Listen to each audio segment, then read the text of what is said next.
Good morning Lahore. जागो लाहौर में आप सबको खुश आमदीद कहते हैं जनाब। एक नए दिन और एक नई सुबह के साथ मैं हूं आपकी होस्ट मुनीबा आसिफ। उम्मीद है कि आप लोग इस वक्त जहां कहीं भी होंगे खैरियत से होंगे। और जनाब, इंसान ना इस दुनिया में आइसोलेशन में नहीं रह सकता है, मतलब अकेला नहीं रह सकता है। हमें ना जिंदा रहने के लिए, जिंदगी गुजारने के लिए रिश्तों की ज़रूरत होती है। कुछ रिश्ते हमारे पास खून के होते हैं, कुछ दोस्ती के होते हैं और कुछ मोहब्बत के रिश्ते होते हैं। लेकिन सब रिश्तों की एक कदर मुश्तरक होती है कि ये सब रिश्ते ना एक छतरी की मानंद होते हैं जो हर ज़हनी, जिस्मानी और जज्बाती दुख और गम के आगे एक ढाल की तरह काम करते हैं।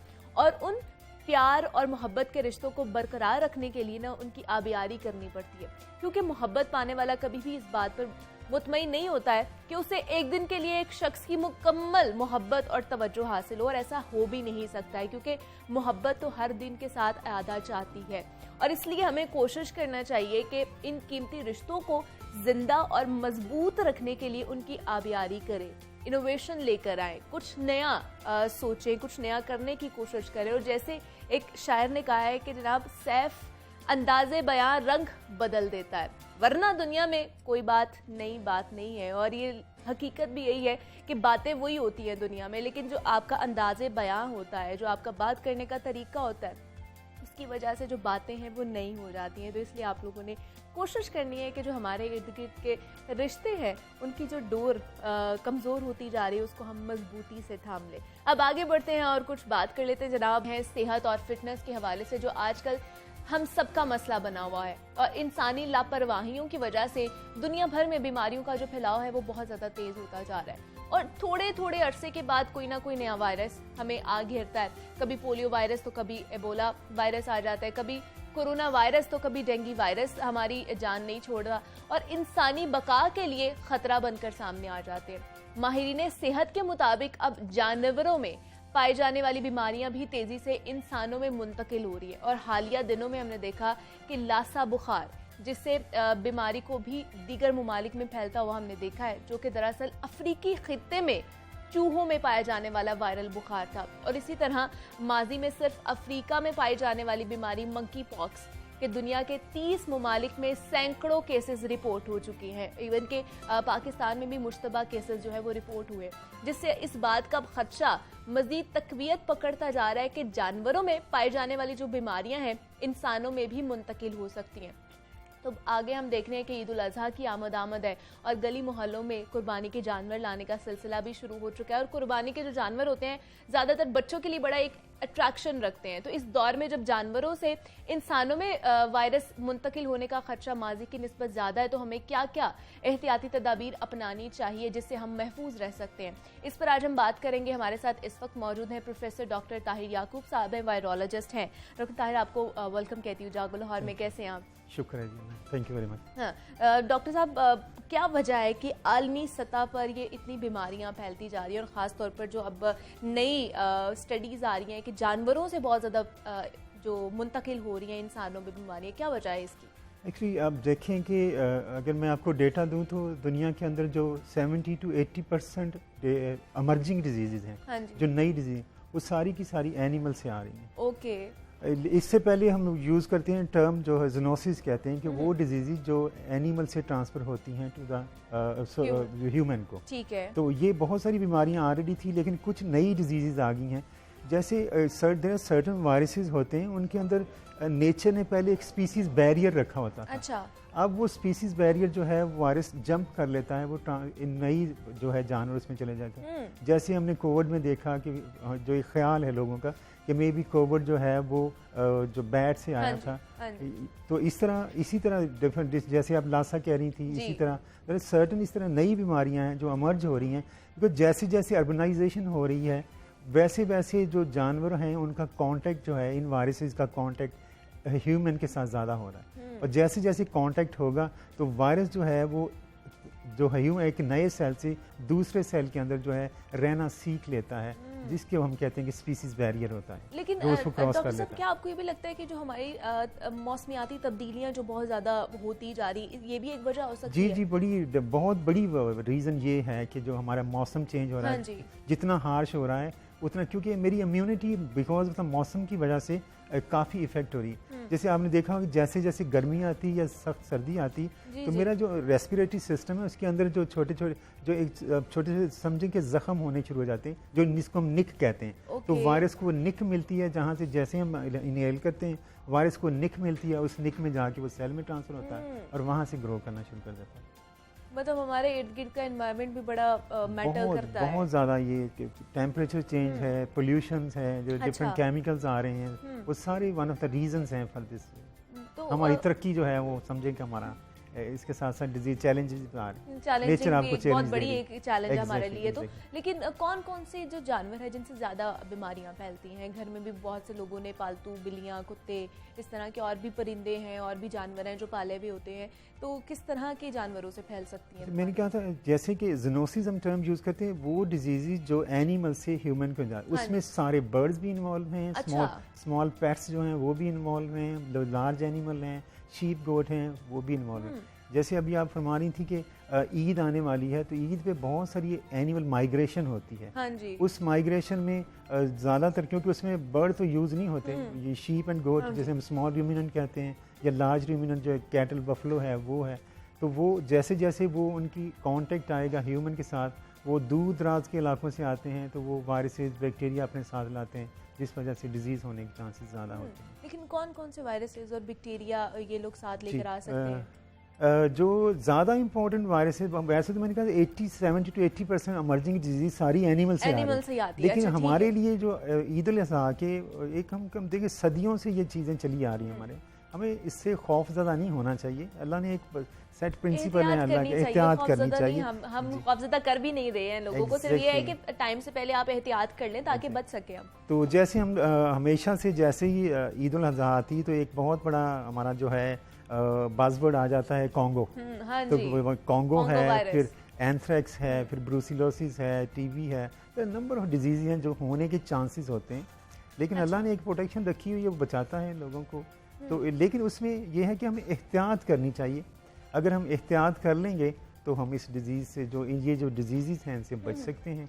तो उसके सर्टन पॉइंट्स हैं जो एहतियात जिसमें कहते हैं, जैसे मेरा ख्याल है जो हमें जो गैर ज़रूरी तौर पे मंडियों का विज़िट नहीं करना चाहिए। जो लोग जिनको ज़रूरत है, जिन्होंने ख़रीदना वही जाएं। गैर ज़रूरी तौर पे एनिमल को टच नहीं करना चाहिए, क्योंकि एनिमल के अंदर जो एक हम बताते हैं कि एक्टोपैरासाइट जिसे हम टिक कहते हैं, फ्लाइज हैं, दैट आर द जो उन कैरियर हैं डिफरेंट वायरस। जैसे कॉन्गो का आपको पता होगा कि कॉन्गो जो है वो एनिमल की डिजीज़ नहीं है। अच्छा, कॉन्गो डिजीज़ है ह्यूमन की, और वो ट्रांसफ़र होती है ह्यूमन में थ्रू टिक, या जो लोग गोश्त को हैंडल करते हैं, एनिमल हैंडलर हैं, उनको होती है, या अगर टिक बाइट कर ले ह्यूमन को तो वो डिजीज़ है, क्योंकि वो वायरस जो है टिक के अंदर होता है। एनिमल के अंदर वो 7 दिन से वायरस ज़्यादा रहता नहीं है। अच्छा। एनिमल में खुद क्लियर हो जाता है, because that's not disease of the animal की है ही नहीं है वो डिजीज़ ह्यूमन की डिजीज़ है। मतलब वो सिर्फ एक कैरियर होता है, ये कह सकते हैं। एग्जैक्टली, एनिमल एक आप समझे कि रेजरवायर नेचर ने एक रखा हुआ है, या टिक रेजरवायर है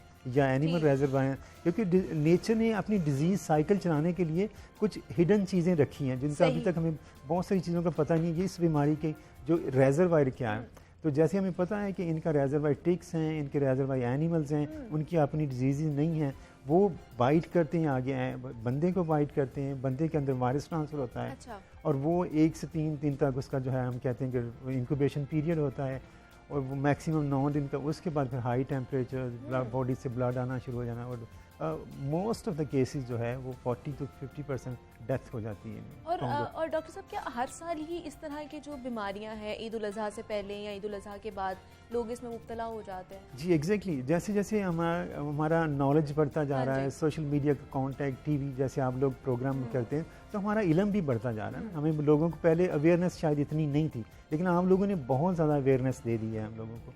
पहले भी डिजीज़ आती है, सदियों से डिजीज़ चली है, तो ये न्यू नहीं है, तो ये सदियों से चली आ रही थी, लेकिन टीवी ने लोगों को बहुत ज़्यादा अवेयर कर दिया है। अब हमें पता चल जाता है, लेकिन साथ साथ टीवी उनकी स्कूलिंग भी कर रहा है, उनको बता रहा है कि कैसे आप बच सकते हैं। तो इसलिए डिजीज़ तो हमेशा से थी, लेकिन हम अवेयर अब हुए हैं ज़्यादा शायद उनसे। जो एक ब्लेसिंग है कि मुझे पता है कि डिजीज़ कैसे होनी है, तो वो हमें उससे कंट्रोल कर सकते हैं और उसकी प्रिवेंशन हमने किस तरह करनी है, ये बड़ी बड़ी ज़रूरी है। लेकिन ईद उल अज़हा से पहले घर में जानवर आते हैं, आपको भी पता है बच्चे बहुत ज़्यादा अट्रैक्ट होते हैं, उसके साथ अटैच भी हो जाते हैं, उनको बाहर लेकर जाते हैं, उनको सजाते भी हैं, तो बच्चों में भी ये चीज़ें मुंतकिल हो सकती हैं, उनकी इम्यूनिटी लेवल भी तो लो होता है। किसी भी जो है ह्यूमन, वो बच्चा है या बड़ा है, उसके अंदर देखिए अगर मेरे हाथ पे कोई कट लगे हुए हैं तो बहुत बड़ी निक है कट जो है, जिसके थ्रू वो स्पोर जा सकता है, जिसके थ्रू कोई वायरस जा सकता है, जिसके थ्रू कोई बैक्टीरिया जा सकता है। तो ये इस तरह की चीज़ें अगर आपने एनिमल को हैंडल करना, तो मेरी आपको सजेशन होगी कि अगर आप ग्लव्स, आजकल बड़ी आम सी चीज़ है, ग्लव पहन ले। हमने मास्क बहुत ज़्यादा यूज़ किए हैं, मास्क में अवेयर हो गए हुए हैं, मास्क पहन लें कि ताकि वो डिजीज़ जो स्पोर अगर मेरे नाक के थ्रू जाना है या कोई बैक्टीरिया वायरस नाक के थ्रू जाना है तो वो ना जाए, अगर कोई कट के ज़रिए जाना तो ग्लव से रोक लें उसको आप। इसी तरह होता है कि आप लाइट कलर, अगर एनिमल को हैंडल करना जिसने हैंडल, वो लाइट कलर के कपड़े पहने। अगर उसके ऊपर कोई टिक चढ़ता है, कोई और कोई इस तरह का पैरासाइट चढ़ता है, तो वो दूर से नज़र आ जाता है, वो केयरफुल हो जाता है कि मेरे ऊपर ये चढ़ा है ताकि मैं उससे बच सकूँ। तो जितने भी एनिमल हैंडलर हैं उनको यही सजेशन है कि वो लाइट कलर के कपड़े पहने। अगर आपने सपोज मंडी में जाना है तो अपनी सॉक्स के अंदर जो है वो अपनी शलवार है या पैंट है सॉक्स के अंदर दे दें, ताकि वो जो है टिक आपकी बॉडी पे ना जाए। जूते पहने, आप हाथ के ऊपर ग्लव्स पहने, मास्क पहन लें, तो मेरा ख्याल है ठीक हो जाएगा इंशाल्लाह। मतलब ये छोटी छोटी चीज़ें हैं, छोटी छोटी टिप्स हैं जिनको हम इख्तियार करके इनसे बच सकते हैं। लेकिन मुझे बताइए फिर ये जो तमाम तर जितनी भी मुंतकिल होती हैं जानवरों से इंसानों में ये बीमारियाँ, इनका इलाज अब मुमकिन है? जो सर्टन डिजीज़ हैं जिनका तो बड़ा परफेक्ट किस्म का इलाज है, लेकिन कुछ डिजीज़ ऐसी हैं जिसमें कॉन्गो है, इसका इलाज है कोई मतलब 50% आप समझें कि लोग रिकवर हो जाते हैं, लेकिन 50% से लोग ज़्यादा रिकवर भी एक्चुअली डिपेंड करता है कि किस स्टेज पे आपने डिजीज़ को पकड़ा है। जितनी जल्दी डिजीज़ पकड़ी जाएगी उतनी जल्दी जो है वो चांसेस ज़्यादा होते हैं रिकवर होने के। जितना आप लेट हो जाएंगे उतने चांसेस होते हैं कि आप डिजीज़ से रिकवर नहीं होंगे। तो ये डिपेंड करता है कि अपना डायग्नोसिस कितना बेहतर था, कितने अच्छे डॉक्टर के पास, कितने अच्छे हॉस्पिटल में आप गए, उन्होंने फ़ौरन आपको डायग्नोज कर लिया, तो आप जल्दी ठीक हो सकते हैं। अगर आप लेटर स्टेजेस पे वायरस बॉडी के अंदर बहुत ज़्यादा हो गया हुआ है तो फिर चांसेस कंपैरेटिवली कम हो जाते हैं। और सारे वायरसेस और बैक्टीरिया की जो बीमारी होने के अलामात अलग हैं, साइंस एंड सिम्टम्स अलग हैं। जी, मेजॉरिटी जैसे साइंस सिम्टम तो बहुत सारी कंफ्यूजिंग भी होते हैं। जो टेम्परेचर तो आलमोस्ट जैसे ही इन्फेक्शन होती है टेम्परेचर साउंड में होता है, बॉडी पेन होनी शुरू हो जाती है, मतलब आप सांस चढ़ने लग जाता है, इस तरह की बीमारी। लेकिन देयर सर्टन हम कहते हैं कि ऐसी स्पेसिफिक साइंस होते हैं डिजीज़ के जो डॉक्टर को पता होता है कि ये स्पेसिफिक साइन है। ऑब्वियसली तो डॉक्टर के पास जाएंगे, डॉक्टर से कंसल्ट करेंगे तभी वो बता सकते हैं। कोई भी टेस्ट करवाएंगे तो उसके बाद पता चलेगा कि क्या बीमारी है। डॉक्टर ताहिर याकूब हमारे साथ मौजूद है, वायरोलॉजिस्ट हैं। डॉक्टर ताहिर, बहुत शुक्रिया आपके वक्त का कि आप यहाँ पर आए। और जनाब ईद उल अज़हा आने वाली है और उससे पहले थोड़ी थोड़ी जितनी भी टिप्स डॉक्टर साहब ने हमें बताई हैं कि आप वो इख्तियार करके ये तमाम तर जो जानवरों से मुंतकिल होती हैं इंसानों में बीमारियाँ, उनसे हम बच सकते हैं। तो इसका आप लोगों ने भी खास तौर पर ख्याल रखना है। यहाँ पर एक छोटी सी ब्रेक लेते हैं, मिलते हैं इस ब्रेक के बाद।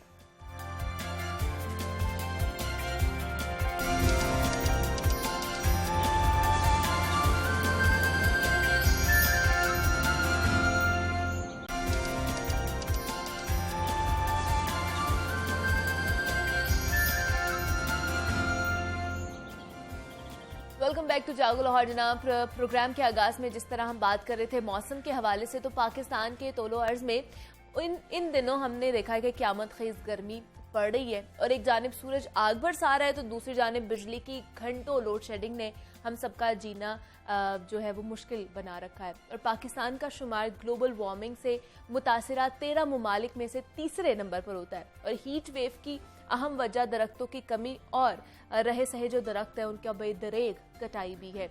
और शहरों के वसी होने और बुलंदोबांग इमारतों की तामीर से सबसे ज़्यादा जो नुकसान है वो दरख्तों का ही हो रहा है। और हमने अपनी तामीरात के ज़रिए अपने माहौल को और भी ज़्यादा गर्म बना दिया है। इसकी वजह यह है कि हमारे यहाँ चाहे वो अपार्टमेंट्स बिल्डिंग हो या फिर घर की तामीर हो, ज़मीनी हक़ाइक़ को देखे बगैर ही ना हम मगरबी डिज़ाइन की तकलीद कर लेते हैं और मौसमियाती सूरत हाल को मद्देनजर नहीं रखा जाता है, जिसकी वजह से आज के घरों में खास तौर पर बालाई मंजिल में बगैर एसी के रहना बहुत ज़्यादा मुश्किल हो चुका है। और उसके बरक्स अगर देखें तो पुरानी इमारतों और ख़ास तौर पर अंदरून शहर में मौजूद जितने भी तामीरात हैं, जितने भी बिल्डिंग्स हैं या फिर घर हैं, वो गर्मियों में भी ठंडे रहते हैं और सर्दियों में गर्म होते हैं। तो इसकी वजह यह है कि वो इमारतें मौसम की मुताबिकत से बनाई गई है। तो हमें अपने घरों की तामीर किस तरह करनी चाहिए, उसमें स्टाइल और डिज़ाइन पर भी समझौता ना हो और माहौलियाती असरात को भी पेश नज़र रखा जाए और पहले से मौजूद घरों को इस कहर बरसाती गर्मी में कैसे ठंडा रखा जाए, इस पर बात करेंगे। हमारे साथ इस वक्त मौजूद है हाजरा इलियास है, इंटीरियर डिज़ाइनर है। हाजरा, मैं आपको वेलकम कहती हूँ जागो लाहौर में। कैसी हैं आप? Good, thank you so much for inviting me here. जैसे आपने जिक्र किया कि इतनी गर्मी पड़ रही है बाहर और इट्स बहुत मुश्किल हो गया लोड शेडिंग के साथ। बाहर आप निकलें, आपको फिर कहीं साया मिल जाए तो वहाँ बैठना आसान है, घरों के अंदर तो इट्स लाइक ओवन, तंदूर लगता है। बिल्कुल। तो देखें, बेसिकली बात वही है कि भी हमारे यहाँ पे अक्सर लोग कॉपी पेस्ट करते हैं, यू नो, जिसमें आपने कहा मगरबी दुनिया की तकलीद करते हुए हमने बस देखा और बना लिया। एग्जैक्टली, हाँ। तो मटेरियल इज़ वेरी इंपॉर्टेंट। अच्छा, हमारे यहाँ पे हम घर बनाते हैं कंक्रीट से, ब्रिक से। ये दोनों मटेरियल बेसिकली इन में ये खसूसियत है कि ये दिन के टाइम गर्मी एब्जॉर्ब करती हैं और रात के time it releases the heat. तो बेसिकली व्हाट टू डू। अच्छा, इसमें फिर हम बेसिकली डिज़ाइनिंग लेआउट, ठीक है कि हमने हमारा जो घर हम डिज़ाइन करेंगे वो किस सिमत में हो। North facing houses basically. अच्छा, इसमें फिर वो बात है कि आप you can never always choose कि मुझे नॉर्थ फेसिंग प्लॉट ही चाहिए, यू नो। सही। लेकिन ऑब्वियसली वो फिर आप उसका घर का डिज़ाइन ऐसे बना सकते हैं। इसमें फिर आप ये कर सकते हैं कि आपने insulation is the key to coolers. ठीक है। आप अपने छतों को इंसुलेट कीजिए, दीवारों को इंसुलेट कीजिए। It's just like wrapping your house with something, with some fabric. Insulation क्या होती है? जैसे थर्मल बॉटल होती है हमारे पास, अंदर आपने ठंडा पानी डाला, वो ठंडा ही रहेगा। दिस इज ये बेसिक कॉन्सेप्ट है इंसुलेशन का। ठीक है। अच्छा, इंसुलेशन के साथ फिर एक आती है गैप्स। हमारी जो विंडोज हम इंस्टॉल करते हैं, अक्सर उसमें they are called leaky windows. Gaps आ जाते हैं कहीं ना कहीं जो नजर नहीं आते हैं, but still they are there. Window should always be airtight, जो कि अब एक आजकल इस्तेमाल हो रही है यूपीवीसी की विंडोज। जैसे आपके गाड़ी का दरवाजा होता है, वो आप बंद करते हैं तो बाहर क्या चल रहा है अंदर आपको पता नहीं चलता। It works in the same, वो सेम ही टेक्नोलॉजी पे वो चीज़ बनती है। We should install those windows. फिर there is one thing that is called shading methods. Shading methods क्या होते हैं कि आपकी जो विंडोज़ हैं, गर्मी बेसिकली विंडोज से आपके घर आती है। ठीक है। सूरज निकला है, खिड़की पे पड़ा है, वो गर्म हुई, उसने अंदर घर कम कर दिया। What we need to do कि we should shade our external shading, कि हम अपने जो खिड़कियां हैं उनको बाहर से हम, ये तो कनोपीज होती हैं, शटर्स, लूअर्स, ये हम सबको पता है, यू नो, हम बाहर से खिड़कियों को हम कवर कर दें ताकि जो इंटेंस हीट है वो खिड़की तक पहुंचे ही नहीं। वो नहीं पहुंचेगी, वो गर्म नहीं होगी, अंदर घर बनिस्बत कम गर्म होगा। This one thing. फिर एक नई चीज़ आई हुई है, यूवी फिल्म कहते हैं, दैट्स लाइक अ शीट जो कि ग्लास पे पेस्ट हो जाती है। एग्जैक्टली, ये भी आया हुआ है, लोग ये भी लगवा रहे हैं। इट्स वेरी इंपॉर्टेंट क्योंकि वो it works two ways. UV protection भी देता है और it's at least it control 60% of the heat coming inside. अच्छा। हाँ, और विजिबिलिटी भी आपकी ठीक रहती है। मतलब उसमें ये नहीं कि आपका कलर्ड आप लगवा रहे हैं फिल्म, वो बिल्कुल क्लियर फिल्म होती है। तो इट्स वेरी गुड थिंग। अंदर की तरफ आप इंटरनल की बात करें तो you can always go for like block out जो शेड्स होते हैं, रोलर ब्लाइंड्स होते हैं, कर्टन्स होते हैं, वो आप डालिए। Colour therapy again very important. Exactly, हल्का कलर आप लगाएं घरों के अंदर।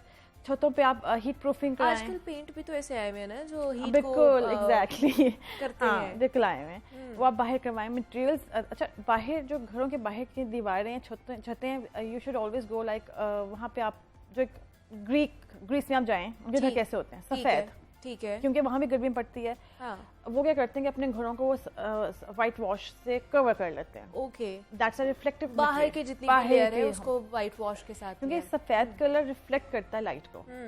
जब सूरज को एब्जॉर्ब ही नहीं कर रहा, हीट को एब्जॉर्ब ही नहीं कर रहा, तो ऑटोमेटिकली घर के अंदर गर्मी नहीं आएगी। These are little tips and tricks we can always go for. और फिर उसके अलावा घरों के अंदर यू शुड ऑलवेज बात के flooring, go for ceramic tiles, they are cooler. Don't go for carpets. Don't go for heavy warm material textile materials क्योंकि वो they warm up very quickly.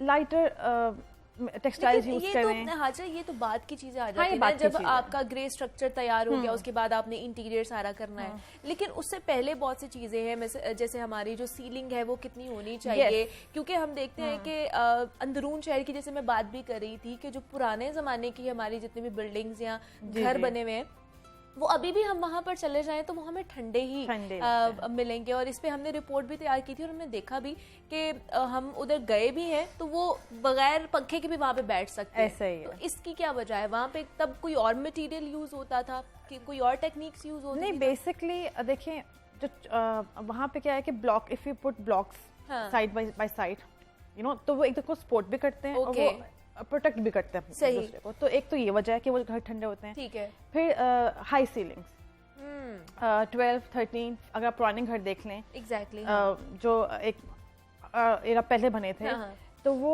छतें बहुत ऊंची हैं उनकी, that makes your house cooler.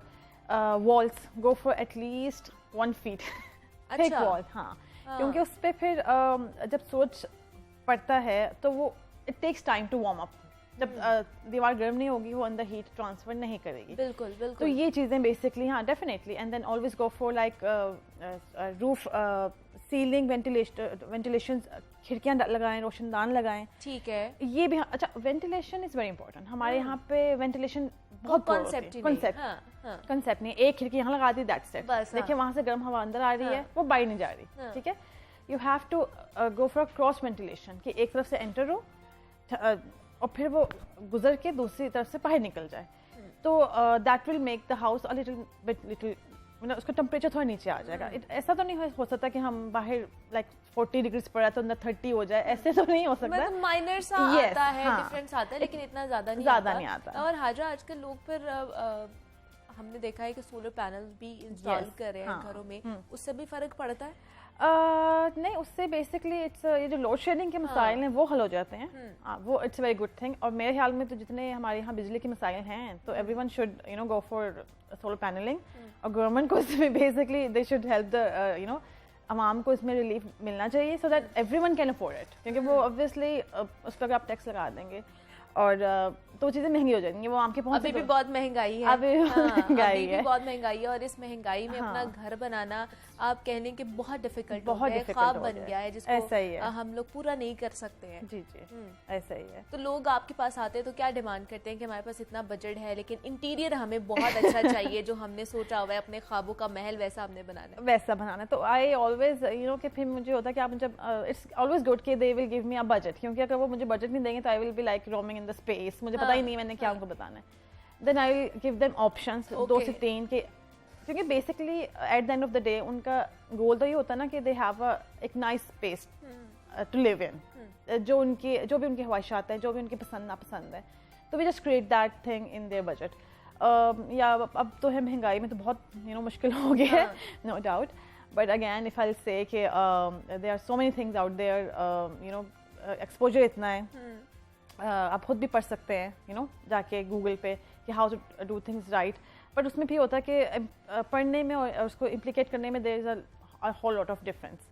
तो we always try to accommodate them you know in their budget, कि जो उनका बजट है हम उसमें उनको अकोमोडेट कर दें। हाँ, मतलब थोड़े से बजट में भी आप अच्छा घर बनवा सकते हैं।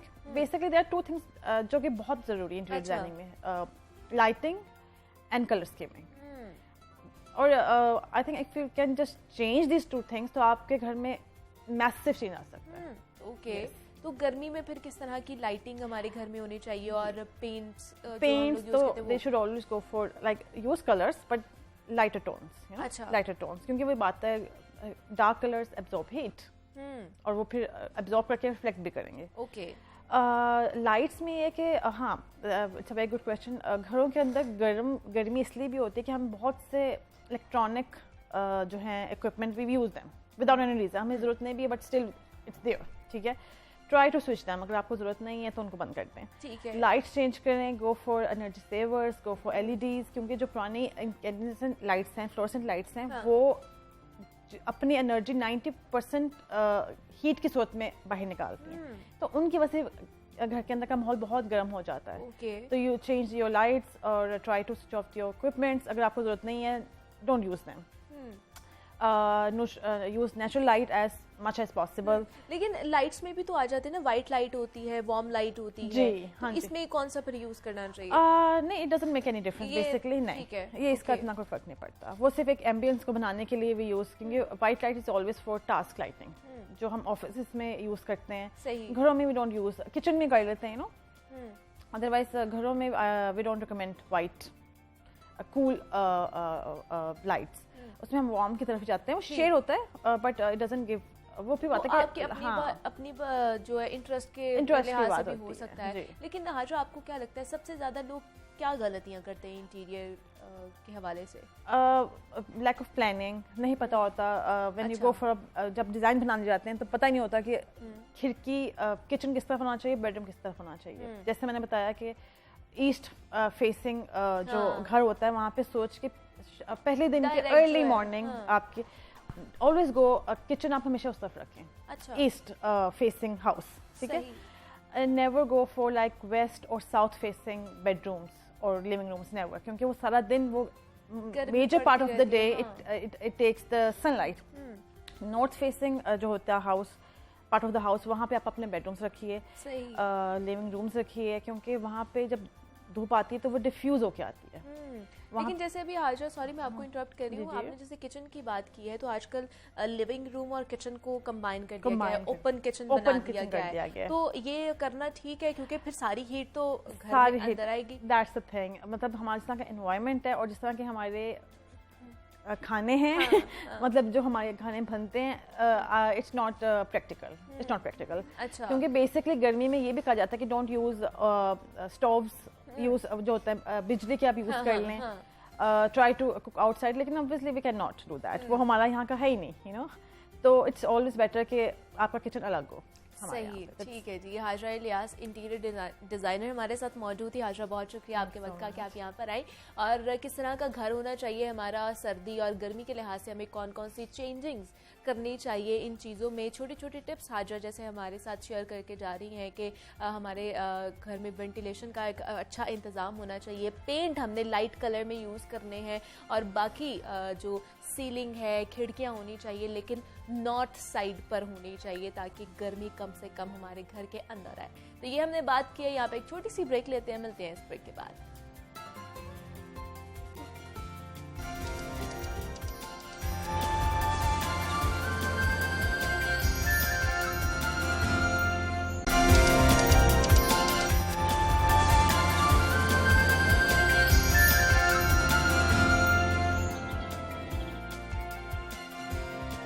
वेलकम बैक टू जागो लाहौर। जनाब, ब्रेक से वापस आ चुके हैं। सेगमेंट है हमारा लाहौर की दुनिया, जिसमें हम लाहौर और लाहौरियों के मसाइल डिस्कस करते हैं, और लाहौर के बासियों को दरपेश मसाइल की फहरिस्त दिन ब दिन लंबी ही होती जा रही है। एक जानिब घंटों बिजली की गैर एलानिया लोड शेडिंग है, तो दूसरी जानिब कभी आटे का तो कभी चीनी का बहरान सर उठाना शुरू हो जाता है, और अब एक मरतबा फिर से आटे का बहरान सर उठाने लगा था। शहर में आटे की सप्लाई बुरी तरह मुतासिर है, और गंदम के कोटे के इशू की वजह से हुकूमत और फ्लोर मिल्स एसोसिएशन के दरमियान गुज़श्ता कई रोज से एक सर्द जंग जारी थी, जिसकी वजह से बेयकीनी की सूरत हाल पैदा हो चुकी थी मार्केट में।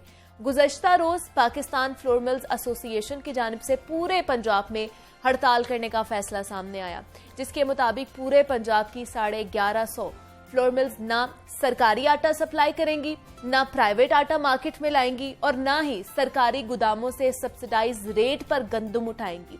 और जिसके बाद महकमा खुराक और फ्लोर मिल्स एसोसिएशन के माबैन मुज़ाकरात कामयाब होने के बाद फ्लोर मिल्स मालिकान ने अवामी मफाद को बुनियाद बनाकर अपनी हड़ताल खत्म करने का फैसला कर दिया है। ये सारा मामला है क्या? आटे जैसे बुनियादी ज़रूरत ज़िंदगी की फराहमी जो है मुअम्मा क्यों बनती जा रही है, इस पर आज हम बात करेंगे। हमारे साथ मौजूद है मियां आसिम रजा, है ग्रुप लीडर है फ्लोर मिल्स एसोसिएशन के, और उनके साथ हमें ज्वाइन किया है नुमाइंदा लाहौर न्यूज़ है इमरान अकबर है। आसिम साहब, आपको भी खुश आमदीद कहती हूँ, इमरान आपको भी खुश आमदीद कहती हूँ। आसिम साहब, सबसे पहले आप ही से बात कर लेते हैं। आप लोगों के मुज़ाकरात कल जो है वो कामयाब हो गए हैं। सबसे पहले तो बताइए क्या आप लोगों के मुतालिबात थे और किस तरह कामयाब हो पाए हैं ये? इनफैक्ट आपने बात की कि गंदम की, गंदम का कोटे का इशू नहीं था, ठीक है, इस टाइम पे इशू था डिफरेंट मुख्तलिफ एजेंसीज की इन्वॉल्वमेंट का। सही। और जिसमें ख़ास तौर पे कुछ 2-3 वाक़यात ऐसे हुए जिस वजह से मजबूरन हमें स्ट्राइक की कॉल देनी पड़ी। अदरवाइज़ कभी ऐसा नहीं हुआ। हम हमेशा आटे की सप्लाई जारी रखते हैं, एक टाइम फ्रेम, एक टाइम लिमिट इसमें आता है। इसमें 2-3 वाक़यात, जिसमें एक वाक़या तो हुआ हमारा कि हमारे एक मिलर को अरेस्ट कर लिया गया। अच्छा, ठीक है। और उसकी रीज़न थी कि जो आटा जा रहा था केपी के, वो अटक के पास गाड़ी पकड़ी गई और उसको बुनियाद बना के एक पर्चा वहाँ पे दे दिया गया और एक FIR फैसलाबाद में दे दी गई। अच्छा, एक चीज़ के 2 पर्चे या FIRs नहीं हो सकते। हाँ, ठीक है। उसी को प्रॉप करके, तो ये डिस्ट्रिक्ट एडमिनिस्ट्रेशन की तरफ से ये जो ज़्यादती थी, एक ये इससे पहले उन्होंने एक फ्लोर मिल को विजिट किया लिया के अंदर, ओके, और वहाँ पे 1,65,000 declared stocks, 1,60,000 declared stocks film पे मौजूद थे। यानी कि कोई किसी को भी एक्सेस है, जिसमें CM हाउस को भी एक्सेस है, सारे एजेंसीज को, वो डिक्लेयर्ड स्टॉक था। ठीक है। तो उन्होंने जब विजिट किया तो उन्होंने कहा जी यहाँ पे 1,60,000 नहीं 1,65,000 है। अच्छा, अब क्वेश्चन ये है कि अगर 1,65,000 भी है तो आपने कोई गंदम खरीदना बंद नहीं कर दी। आज भी every mill has the access to enter, जितना भी आप स्टॉक बढ़ा रहे हैं या कम कर रहे हैं वो डेली हम खुद एंटर कर रहे हैं। ठीक है। तो इसमें अगर 1,65,000 है तो हम 1,65,000 लिखने में क्या प्रॉब्लम है? तो इस पे उस मिल को पूरी तरह सील कर दिया गया। अच्छा, ठीक अच्छा, है। इस तरह के 5-5 ग्राम के ऊपर मुख्तलिफ शहरों के अंदर थैलों पे पर्चे दिए गए और मिल मालकान को अरेस्ट करने की धमकी दी गई जो इंटरवेंशन के बाद। ठीक, तो हमारा पॉइंट सिर्फ इतना था कि हम जिस टाइम हुकूमत पंजाब ने सब्सिडाइज आटे की बात की कि हमने देनी है, अभी समरी अप्रूव नहीं भी हुई थी, तो एक हफ्ता हमने अपने पास से प्राइवेट गंदम की आटे की मार्केट में सप्लाई की और हमने अवाम के उसको मद्देनज़र रखते हुए कि अवाम की फलाह के लिए ये काम हुकूमत ने किया, हमने शाना बिशाना हुकूमत के साथ खड़े होकर आटे की सप्लाई थी। ठीक है। जिस पे बहुत सारे क्वेश्चन भी लोगों के हुए, बहुत सारे मामलात हुए, लेकिन हमने इस अवामी ज़रूरत को मद्देनज़र रखते हुए हुकूमत का साथ दिया। ठीक। लेकिन अब उसी आटे को चेक करने के लिए जब हुकूमत ने इंटरवीन करवाया डिस्ट्रिक्ट एडमिनिस्ट्रेशन को, तो उनका ये रवैया हमारे साथ नारवा था। ठीक है। तो जिसकी बेसिस पे हमें ये कॉल देनी पड़ी, और अगर ये अरेस्ट ना करते या ऐसा मामला ना होता तो शायद हम अभी भी कोई ऐसा इंतहाई कदम ना लेते। अब कल जब हमारी मीटिंग हुई तो उस पर अंडरस्टैंडिंग यही हुई कि हमारे एक SOPs बन जाएंगे जिसके तहत इंस्पेक्शंस या बाकी मामलात, तो गवर्नमेंट का राइट है जो वो हमें सस्ती गंदम दे रहे हैं उसका सस्ता आटा हमने आवाम को देना है, और उस पर हमें कोई एतराज़ नहीं है, कभी भी एतराज़ नहीं रहा। ठीक है। और अब कामयाब हो गए आप लोग ये इशू था। जो मुज़ाकरात है, जो भी चीज़ें थी आपकी वो सुनी गई हैं। इमरान, आप मुझे बताइए कि ये हड़ताल काफ़ी दिनों से चल रही थी, सूरत हाल क्या थी इससे पहले की मार्केट में, और अब क्या जो फराहमी है आटे की वो मुमकिन बनाई गई है कामयाबी के बाद, मुज़ाकरात कामयाब हो गए? मुनीबा देखें, इतना अहम इशू है। हाँ जी। और ये रमज़ान का जो सूरत हाल है शहर में, कि जैसे ही गवर्नमेंट चेंज होती है तो उसमें वज़ीर-ए-आज़म पाकिस्तान जो मौजूदा मियाँ शहबाज शरीफ साहब जो हैं वो एक रमज़ान बाज़ार का दौरा करते हैं और वहीं पे वो आटे की कीमतों में और ज़्यादा कमी कर देते हैं। अच्छा। और ये वाक़या है तकरीबन 20 अप्रैल का। ठीक है। 20 या मेरा ख्याल है 21 अप्रैल का रमज़ान बाज़ार का उन्होंने दौरा किया। ठीक है। और वहाँ पर उन्होंने ये तमाम चीज़ें जो हैं सब्सिडाइज कर दी। पहले जो आटा बिक रहा था उसमें मज़ीद कमी कर दी। ठीक है। अब ये जो कमी की थी वो आखिरी 10 दिन के लिए जो हो गई। सही। अब ये जब कमी हुई तो उसके बाद आ गई ईद। ईद के बाद दोबारा जो आटे की कीमतें मार्केट में बूस्ट कर गई, और जैसे ही वो मार्केट में आटा 550 नहीं 650 रुपये का 10 किलो का आटा मिल रहा था। 20 किलो का थैला जो है वो 1365 रुपये तक गया है, 1400 रुपये तक भी गया है। खुला आटा जो है वो 85 से 90 रुपये किलो तक बिका है। इतना महंगा आटा 15 दिन लाहौर न्यूज़ ने जो है उसको दिखाया, और ईद के बाद कोई ऐसा दिन नहीं था जिसमें हम अपने तीनों बुलेटिन में बाकायदा तौर पर मार्केट में जाके दिखा रहे थे कि ये आटा ऐसे है, ऐसे बिक रहा है, खुला आटा इतने का बिक रहा है, बंद थैला इतने का बिक रहा है, और चक्की का आटा अभी भी बहुत महंगा है। इनके 93 रुपये किलो चक्की का आटा अभी भी बिक रहा है, अभी भी बिक रहा है, क्योंकि उनको सब्सिडाइज गंदम नहीं मिल रही। अच्छा, अभी तो हम आते हैं इस सिचुएशन की तरफ। अब ये मामला आ गया 19 मई को वज़ीर-ए-आज़म पंजाब ने जो है ऐलान किया एक प्रेस कॉन्फ्रेंस में कि हम जो 10 किलो आटे का थैला है वो 490 रुपए का देंगे। ठीक है। समरी अभी साइन नहीं हुई क्योंकि कैबिनेट नहीं बनी थी। हाँ जी। तो फ्लोर मिल ने हुकूमत के साथ हमने ये भी दिखाया कि फ्लोर मिल एसोसिएशन ने हुकूमत को सपोर्ट किया और 23 मई को जाकर ये समरी साइन होती है, 19 मई की बैक डेट में, यानी कि 4 दिन बाद जाके ये समरी साइन हुई। 4 दिन फ्लोर मिल जो मालकान थे इन्होंने आटा जो है मार्केट में सप्लाई किया, ग्रीन बैग वाला, मगर वो मौजूदा चूंकि सूरत हाल देखें, अगर ये एक दो दिन और हड़ताल रहती तो ग्राइंडिंग बंद हो जानी थी, बिल्कुल ऐसे ही, हाँ पिसाई जी, जब बंद हाँ होनी थी तो फिर मार्केट में आटे की शॉर्टेज नजर आनी शॉर्टेज हो जानी अब उस फर्ज करें इनके कल जाके मुज़ाकरात होते तो ये दो दिन का जो बैकअप था इसको क्लियर करते हुए शॉर्टफॉल आ गया ना, तो उस बैकअप को खला को पूरा करते हुए इनको एक दिन और मजीद लगना था, तो मार्केट में जो आटा नहीं मिलना था, घर घर में रोटी पकती है।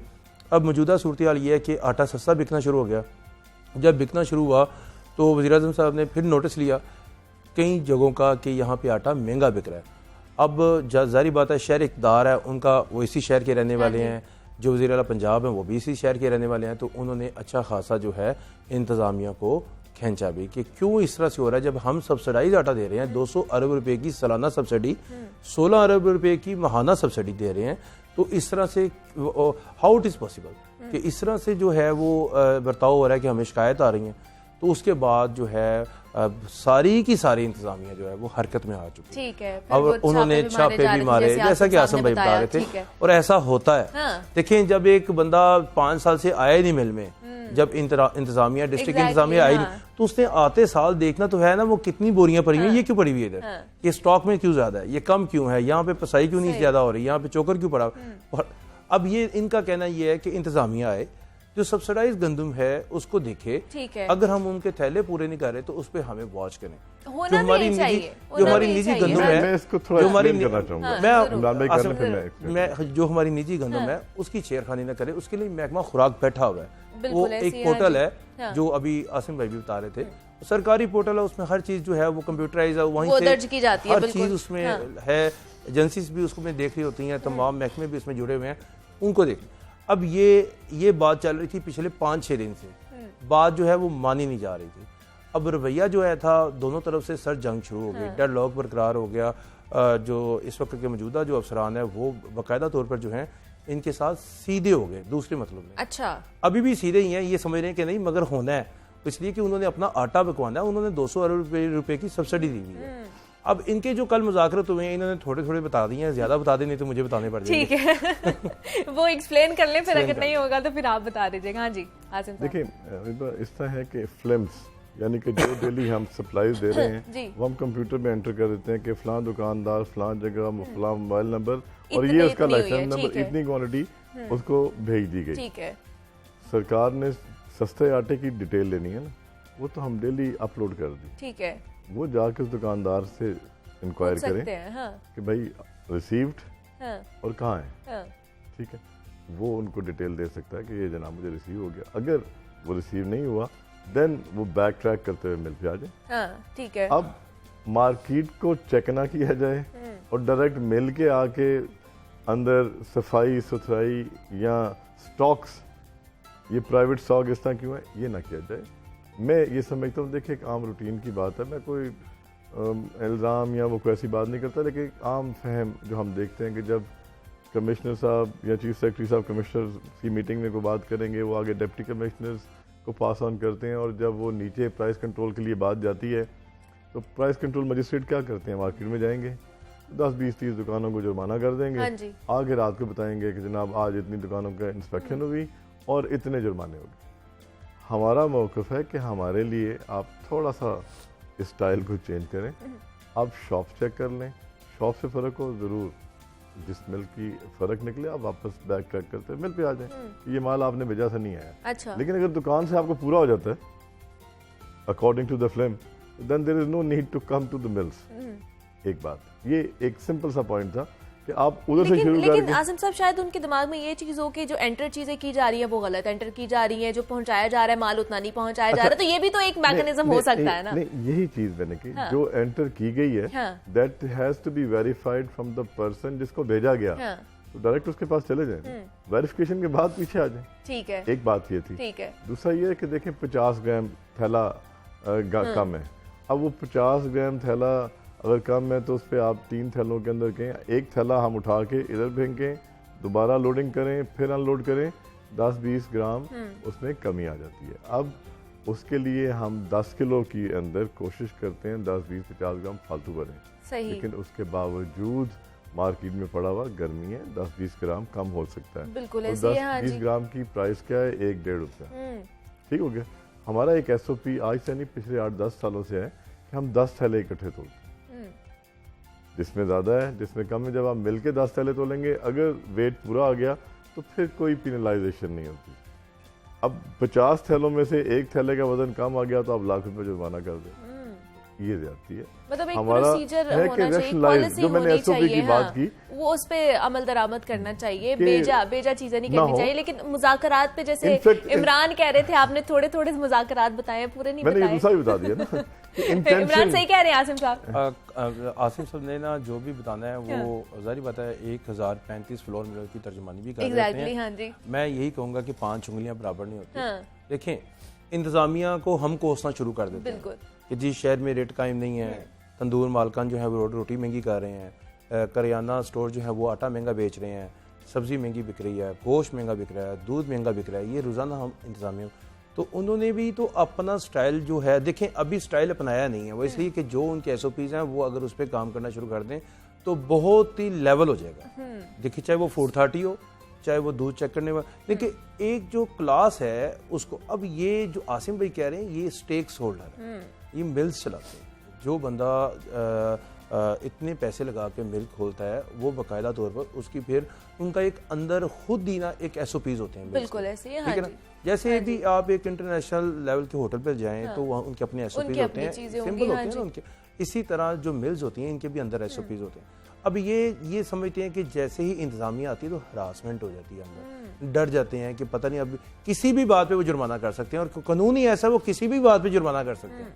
वो इसलिए कि साथ फुटेज बन रही होती है, फर्ज करें कोई आटा है, कोई बिल्ली गुजर गई है वहाँ पे, ये बिल्ली जुर्माना जी। अच्छा, ये तो एक पूरा सिस्टम होता है, क्योंकि एक अफसर खड़ा है तो वो मजिस्ट्रेट तो होता है, वो उसी को जुर्माना कर सकता है, तो हर चीज उसके अंडर होती है।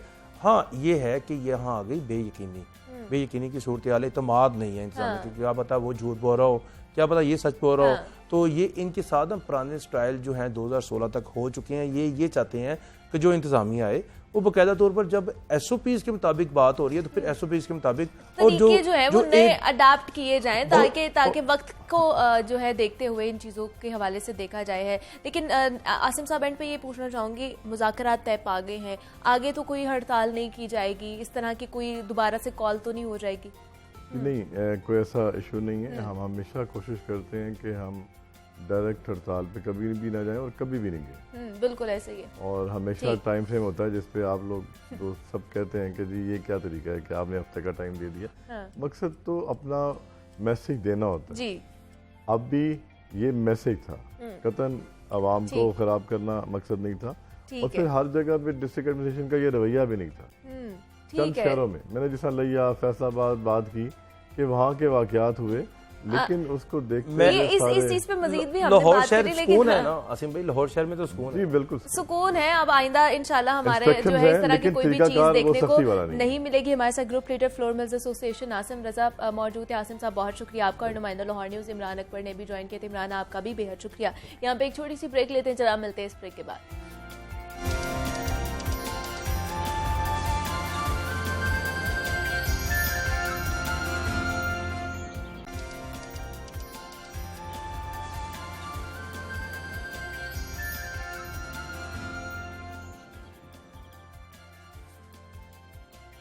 वेलकम बैक टू जागो लाहौर। जनाब अब कुछ बात हो जाए मौसम के सितम ज़रीफियों की, तो मौसम गर्मा में धूप की तपिश ना सिर्फ हमारी स्किन को झुलसा देती है बल्कि रंग भी काला कर देती है, और जिसकी वजह से चेहरे की शादाबी भी ख़त्म हो जाती है। और धूप के सबब अक्सर पाँव पर चप्पल या फिर अगर हमने सैंडल पहनी होती है तो उसके निशान भी बन जाते हैं, और जो देखने में बुरे भी लगते हैं। और सूरज की शुआओं की वजह से हमारी स्किन की जो बारीक रगें हैं वो टूट फूट जाती हैं, और जिससे हमारी स्किन बेजान और बेरौनक होना शुरू हो जाती है।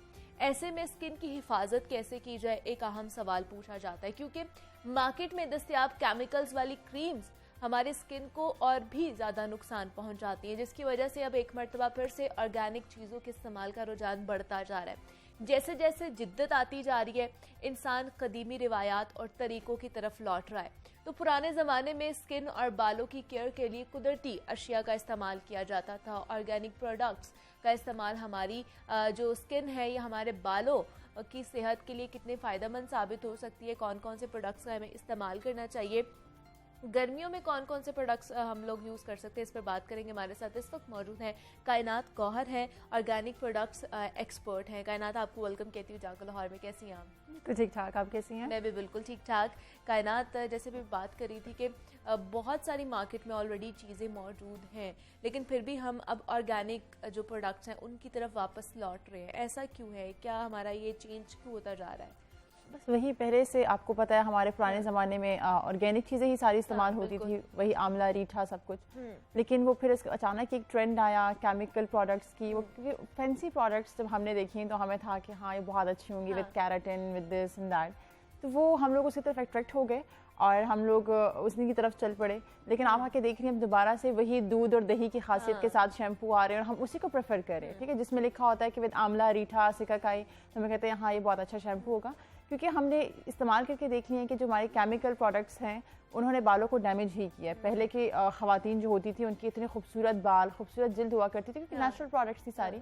तो जितना हम केमिकल्स की तरफ अट्रैक्ट हुए, जितना हम उसकी तरफ ज़्यादा रुझान हुआ, हम लोग उसकी तरफ माइल हुए, उतना ही ज़्यादा उसने हमारी स्किन को, बालों को डैमेज किया। और उसके बाद देखने के बाद, रिजल्ट्स देखने के बाद हमने दोबारा ये एक्सेप्ट कर लिया कि हाँ वो ऑर्गेनिक प्रोडक्ट्स ही थी जो कि इफेक्टिव थी और ठीक है, और हम दोबारा उसी तरफ आ गए। हाँ, तो अब मुझे बताइए कि ऑर्गेनिक प्रोडक्ट्स के बारे में, और ये जितनी गर्मी पड़ रही है इस समर्स में, किस तरह की हमारी स्किन रूटीन होनी चाहिए, कौन कौन से ऑर्गेनिक प्रोडक्ट्स हम यूज़ कर सकते हैं? ओके, फर्स्ट ऑफ ऑल जैसे गर्मी की अगर हम बात करें तो sun block is very compulsory, ठीक है। हमारे यहाँ सन ब्लॉक उन लोगों के लिए सिर्फ कंसिडर किया जाता है जो कि डायरेक्ट सन में जा रहे हैं, जिनका डायरेक्ट सन एक्सपोजर हो रहा है, जबकि सन ब्लॉक घर में बैठी ख़वातीन के लिए भी बहुत ज़रूरी है, क्योंकि अब सूरज की जिस तरह की शुआएँ हो चुकी है, जितनी उसकी शिद्दत हो चुकी हुई है, तो ये बहुत गलत कंसेप्ट रह चुका हुआ है कि सिर्फ बाहर जाने वाले लोग ही सन ब्लॉक अप्लाई करें। Sun block is a compulsory in summers, winters में भी बहुत अच्छी बात है, लेकिन सन ब्लॉक ज़रूर गर्मियों में लगाया जाए ताकि ख़ास तौर पे सन बर्न से बचा जाए, फ्रेकल्स और ये स्पॉट्स आ रहे हैं। बाकी जो समर स्किन केयर की अगर हम बात करें तो सबसे बड़ी चीज़ का ऑयल कंट्रोल रखा जाए अपनी स्किन पे, ठीक है। बल्कि मैं अक्सर अपने पेशेंट्स को भी हम ये रिकमेंड करते हैं, लोगों को रिकमेंड करते हैं कि सैलिसाइलिक एसिड बेस्ड प्रोडक्ट्स इस्तेमाल करें, क्योंकि वो आपके ऑयल को कंट्रोल करता है, आपके पोर्स में से ऑयल को कंट्रोल करता है। तो जब भी आपकी स्किन में ऑयल कम होगा तो ऑटोमेटिकली जो है वो आपकी स्किन को लुक फ्रेश लुक देती है, एक्नी कम होती है, आपको डल लुक नहीं आती है, और जितना भी सन एक्सपोजर होता है वो आपके पोर्स को और आपकी स्किन को उतना अफेक्ट नहीं कर रहा होता।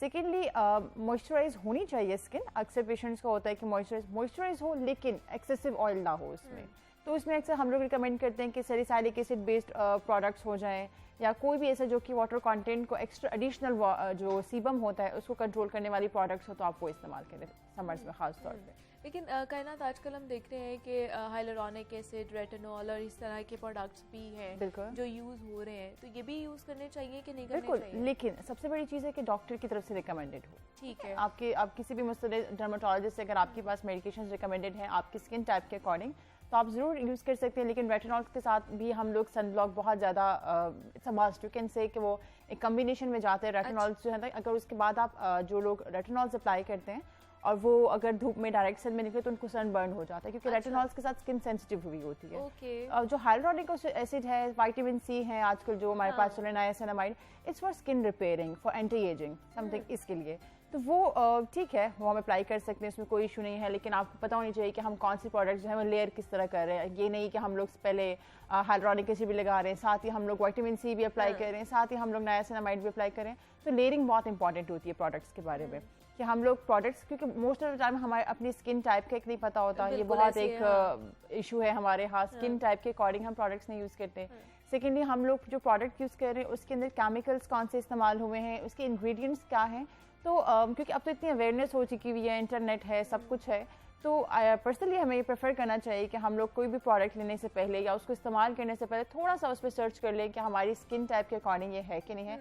अदरवाइज डॉक्टर्स हैं माशाल्लाह आजकल तो इतनी अच्छी डर्माटोलॉजिस्ट हमारे पास हैं, तो तो आप उनके साथ कंसल्ट उनसे कर सकते consult- हैं। बिल्कुल लेकिन कायनात, ये जो जितने भी सीरम्स हैं जो हमने बात की है, इनमें भी ऑर्गेनिक प्रोडक्ट्स आते हैं? बिल्कुल ऑर्गेनिक प्रोडक्ट्स आते हैं, क्योंकि जो हाइलुरोनिक एसिड इज लाइक, अब वो हमारे पास प्लांट सोर्स से लिया जाता है, Okay. ठीक है। जो हम ऑर्गेनिक हाइलुरोनिक एसिड लेते हैं, अब कंपनी टू कंपनी वेरीज भी करता है, बिकॉज उसमें समटाइम्स हाइलुरोनिक एसिड का बहुत कम कंटेंट होता है, बाकी उसमें कैरियर प्रोडक्ट्स होते हैं। तो इट डिपेंड्स कि आप कौन सी कंपनी की प्रोडक्ट्स यूज़ कर रहे हैं, अच्छा। उनकी मैन्युफैक्चरिंग कैसी है, वो कौन सा कंटेंट बहुत ज़्यादा उसमें यूज़ कर रहे हैं। तो yes, hyaluronic acid is also plant based लिया जाता है। इस तरह के बहुत से लोग जो विटामिन सी सीरम बनाते हैं वो नेचुरल विटामिन सी लेते हैं। अच्छा। वो आपका प्लांट सोर्स भी हो सकता है, आजकल बहुत से ऑर्गेनिक आप कंपनीज दे सकते हैं, स्टार्टअप मोस्टली ज़्यादा हैं, तो वो organic citric acid, organic vitamin C apply कर रहे हैं, तो वो आपकी स्किन को बिल्कुल भी हार्म नहीं कर रही होती, ठीक है। इनफैक्ट वो आपको फ़ायदा ही दे रही होती, क्योंकि ये चीज़ें या ये जो सीरम्स है पहले ट्रेंड नहीं था, लेकिन अब आपकी स्किन या हमारी डेली रूटीन में इसको ऐड होना चाहिए with age and with the time.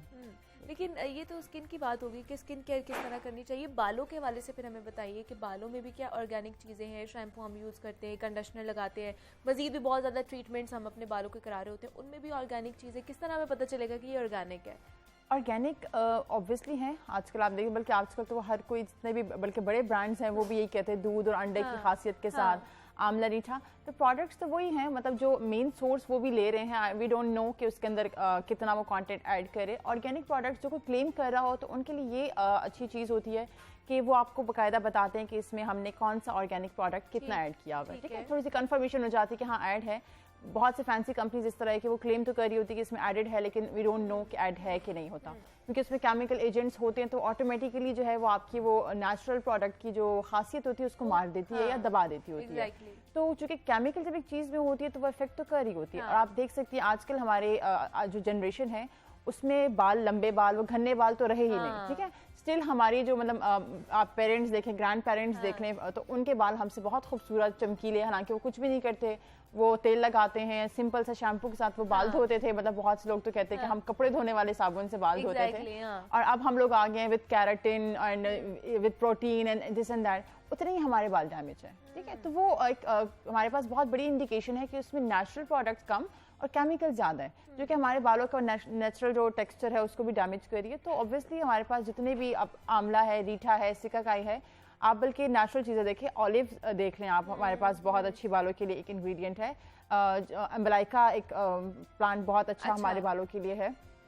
तो आप अगर, मैं मतलब पर्सनली भी लोगों को रिकमेंड करती हूँ कि इतना तो हमें पता ही होता है ना कि हमारे जो किचन में जो चीज़ें, अब इस तरह अनियन का पानी, प्याज का पानी बहुत अच्छा एक आपके पास एक रेमेडी है for hair fall, for dandruff, anti dandruff के लिए बहुत अच्छा वो है।